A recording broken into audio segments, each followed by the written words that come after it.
Kiran royal ను party కార్యకలాపాలకు దూరంగా ఉంచాలని పవన్ కళ్యాణ్ నిర్ణయం. తిరుపతి జనసేన ఇన్ఛార్జ్ కిరణ్ రాయల్ పై మహిళ తీవ్ర ఆరోపణలు. తనను మోసం చేశాడని సెల్ఫీ వీడియో. 1.20 కోట్లు ఎగ్గొట్టాడని వెల్లడి. మహిళ ఆరోపణలను సీరియస్ గా తీసుకున్న జనసేన హైకమాండ్ తిరుపతి నియోజకవర్గ జనసేన ఇన్ఛార్జ్ కిరణ్ రాయల్ పై తీవ్ర ఆరోపణలు రావడం తెలిసిందే.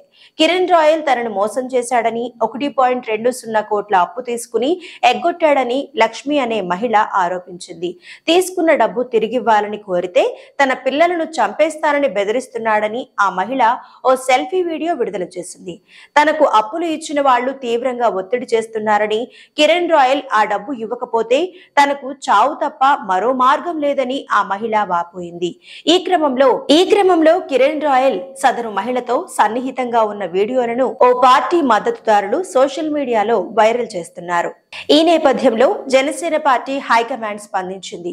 ఆరోపణలను పరిశీలించి ఓ నిర్ణయం తీసుకునేంత వరకు తిరుపతి నియోజకవర్గ జనసేన ఇన్ఛార్జ్ కిరణ్ రాయల్ ను పార్టీ కార్యకలాపాలకు దూరంగా ఉంచాలని జనసేన పార్టీ అధినేత పవన్ కళ్యాణ్ నిర్ణయించినట్టు ఓ ప్రకటన విడుదల చేసింది. పార్టీ నుంచి తదుపరి ఆదేశాలు వెలువడే వరకు జనసేన వ్యవహారాల్లో కిరణ్ రాయల్ జోక్యం చేసుకోరాదని ఆ ప్రకటనలో స్పష్టం చేశారు. ప్రజలకు ఉపయోగపడే విషయాలపై దృష్టి సారించి సమాజానికి ఉపయోగపడని వ్యక్తిగత విషయాలను పక్కన పెట్టాలని జన సైనికులకు, వీర మహిళలకు పార్టీ అధ్యక్షుడు పవన్ కళ్యాణ్ స్పష్టం చేశారని ఆ ప్రకటనలో వివరించారు.